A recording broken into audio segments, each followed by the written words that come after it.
Dando sequência à nossa disciplina, surge aqui uma das figuras mais importantes da história da administração e da gestão da produção de todos os tempos. Henry Ford, ao implantar a linha de montagem, mudou completamente os paradigmas até então existentes em relação à produtividade.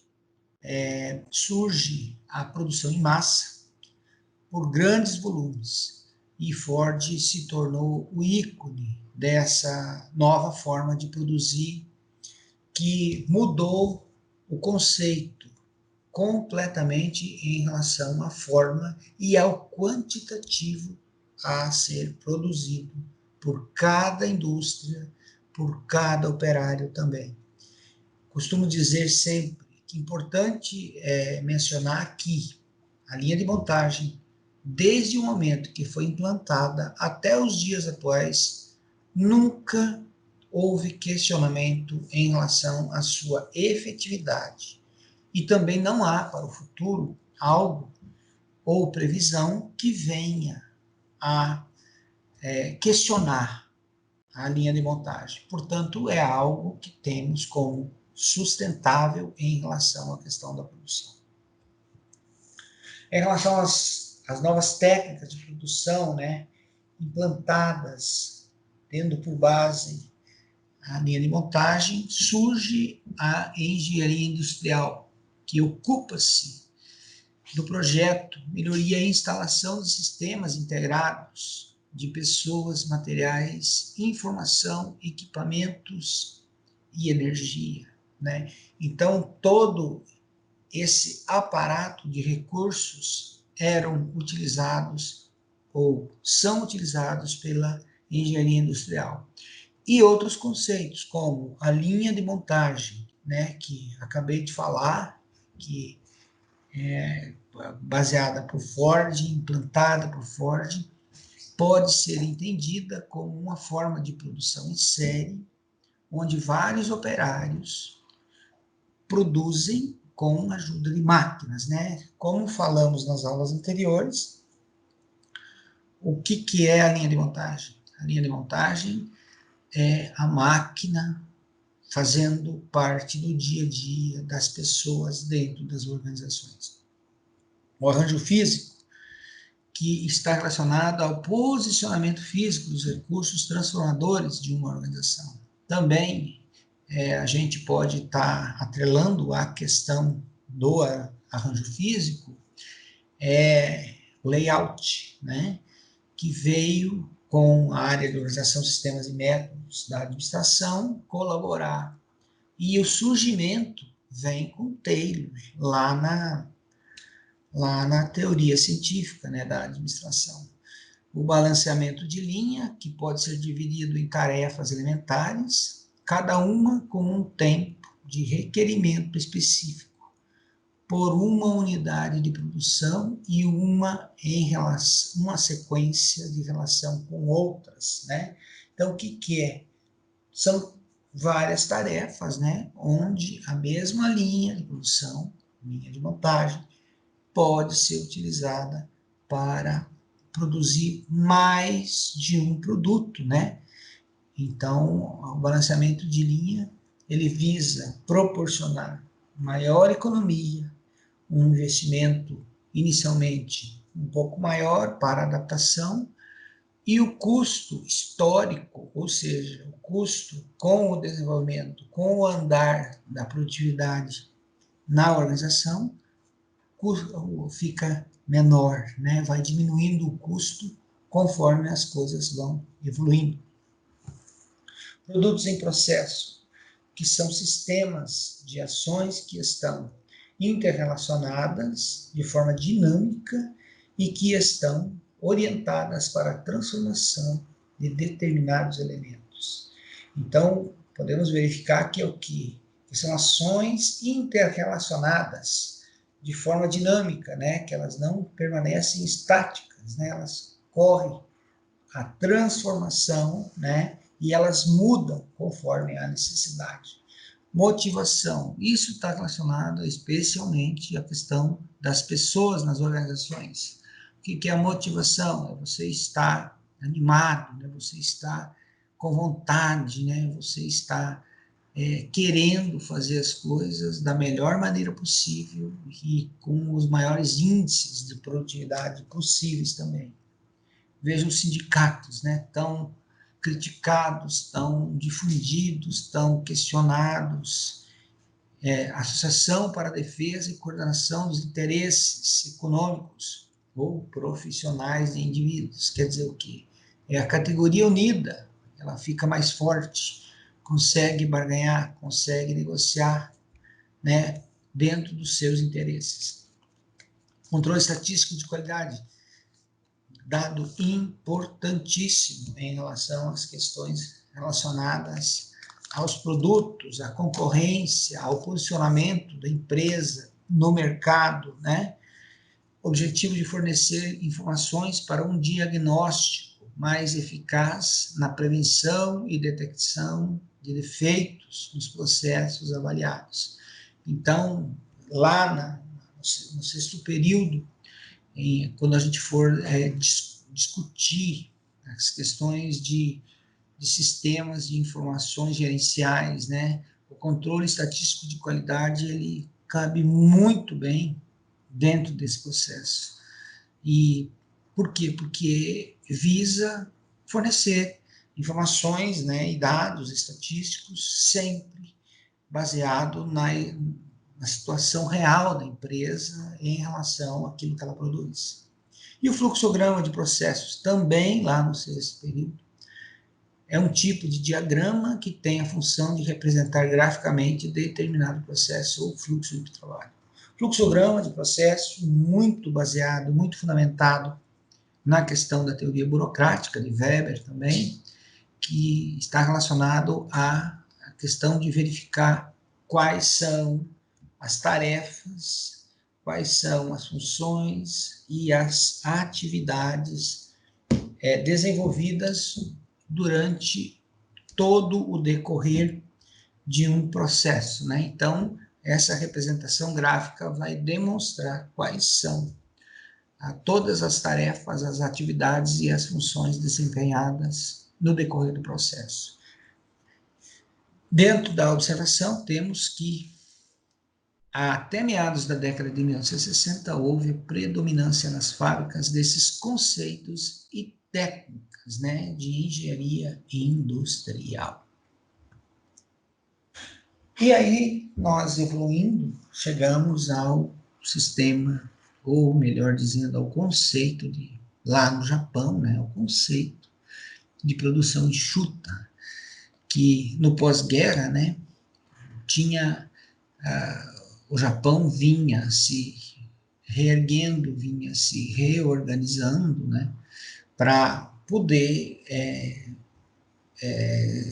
manter-se vivo no contexto mundial e conseguiu se tornar uma nação de primeiro mundo, que o Japão até pouco tempo atrás era o segundo maior PIB do planeta, né? E a enxuta, que para muitos a produção enxuta está relacionada ao toyotismo, né, que é o ato de produzir ou fabricar de maneira que não haja desperdício, com o mínimo possível, né, de desperdício. Então, tinha como objetivo criar formas de alcançar ou ultrapassar os Estados Unidos, né, que foi quem derrotou o Japão na Segunda Guerra Mundial, especialmente junto com os aliados, e que quem também reergueu o Japão, né? O Japão passou de uma monarquia socialista para um regime capitalista, né? Então, surge a Toyota, né, que fundamenta a produção enxuta e que revolucionou até então as formas aí, né? Estamos falando aqui da década de 40, segunda metade da década de 40, início da década de 50. E que revolucionou. E a forma de produção enxuta surge, ela existe até hoje, nos dias atuais ainda, através do toyotismo e sendo muito bem conceituada até hoje. ela introduziu os seguintes conceitos: o just-in-time, né, que determina que tudo deve ser produzido, transportado ou comprado na hora exata. Quer dizer o quê? O just-in-time, ele leva por premissa, tem por fundamentação, né, a questão da necessidade momentânea, né, naquele momento. Então, visa também diminuir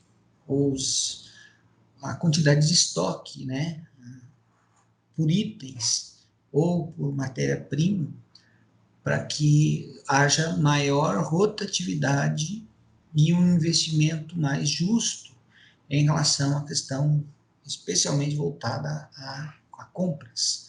A engenharia simultânea, que era um processo de desenvolvimento ou alteração de novos produtos, né? Quer dizer, ou você desenvolve um produto, ou você melhora aquele que existe, né? Então, há uma reavaliação, isso visa atualizar os produtos que a empresa lança no mercado e manter sempre a questão da capacidade de concorrência no mercado, né? Então, a empresa sempre se mantém ativa. A tecnologia de grupo tem o objetivo de explorar as similaridades básicas das peças e dos processos, né? Então, verificar a questão relacionada à questão das peças e dos processos, fazer com que tudo estivesse muito próximo, né, muito parecido, para que houvesse menor dificuldade em relação à questão da execução. O consórcio modular, que o parceiro vende e monta as peças. Quer dizer o quê? Que se você vai montar um carro, você não vai adquirir a peça. Você vai adquirir a peça e a empresa que fornece a peça, ela vai montar a peça lá na linha de montagem. Então, nós temos aqui em Resende, no Rio de Janeiro, tem uma fábrica da Volkswagen que trabalha na forma de consórcio modular. É um sucesso mundial a fábrica de caminhões e ônibus da Volkswagen em Resende, no Rio de Janeiro. Células de produção, que tinha por objetivo simplificar o planejamento, diminuir o tempo de produção e aumentar a produtividade, melhorando a satisfação dos trabalhadores. Então, as células de produção tinham como fundamentação melhorar a produtividade, diminuindo o tempo de produção e, consequentemente, melhorando a satisfação dos trabalhadores. E a QDF, né, que aqui está traduzido, mas é o desdobramento da função qualidade, né, que nada mais, nada menos é do que a chamada casa da qualidade que a gente fala, né? É um modelo onde tem a participação do cliente e quando os clientes fundamentam a sugestão, a empresa traduz aquela sugestão em item ou componente do produto, né? Na melhoria do produto. Então, essa é a QDF. Como aquele chip, né, que é o relacionamento dos que aqui que se fundamenta também a casa da qualidade, verifica, né, ligada à casa da qualidade, que é o relacionamento entre clientes e fornecedores, quer dizer, quem compra o produto, ele se relaciona com quem fornece a peça, né, forma de gerenciar os produtos, processos, qualidade, pesquisas e desenvolvimento, quer dizer, você é a criação de um canal onde o cliente fala com quem fornece para nós, né? Então, nós somos a empresa, temos os nossos fornecedores e temos os nossos clientes. Então, esse é um canal direto visando encurtar a distância em relação à discussão do produto em si ou do serviço em si, né?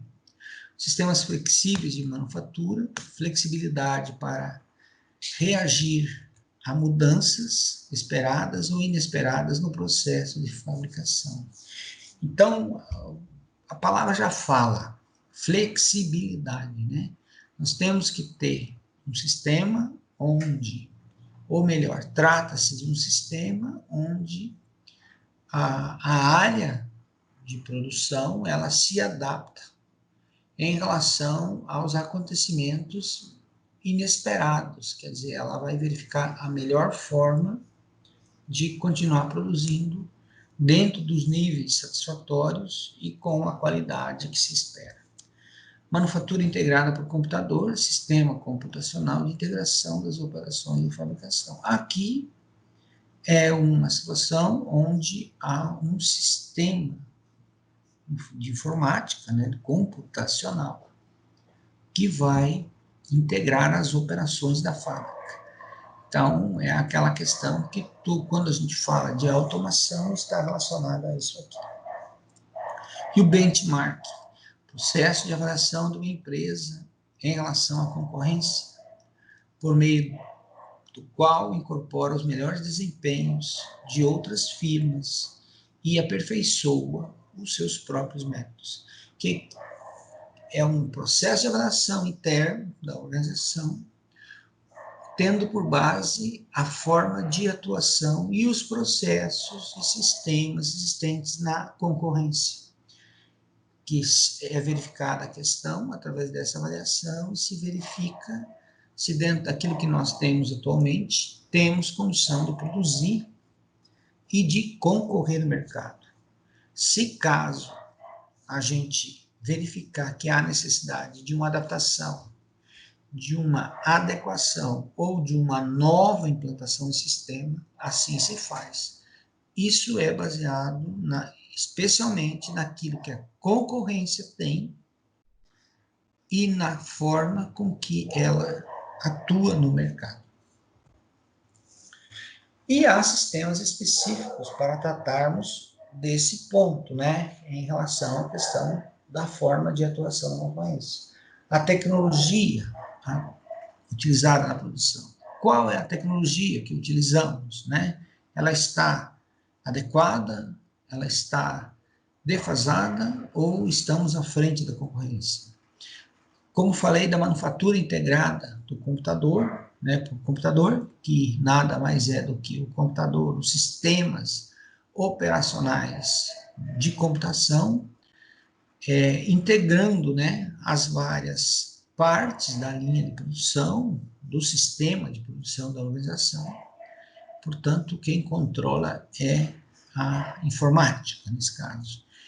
E exatamente os temas relacionados à informática, como falei, né, que vem sofrendo, ou melhor dizendo, vem obtendo cada vez mais investimentos, né, porque padroniza mais e evita-se cada vez mais o erro e o defeito, e também o combate ao desperdício.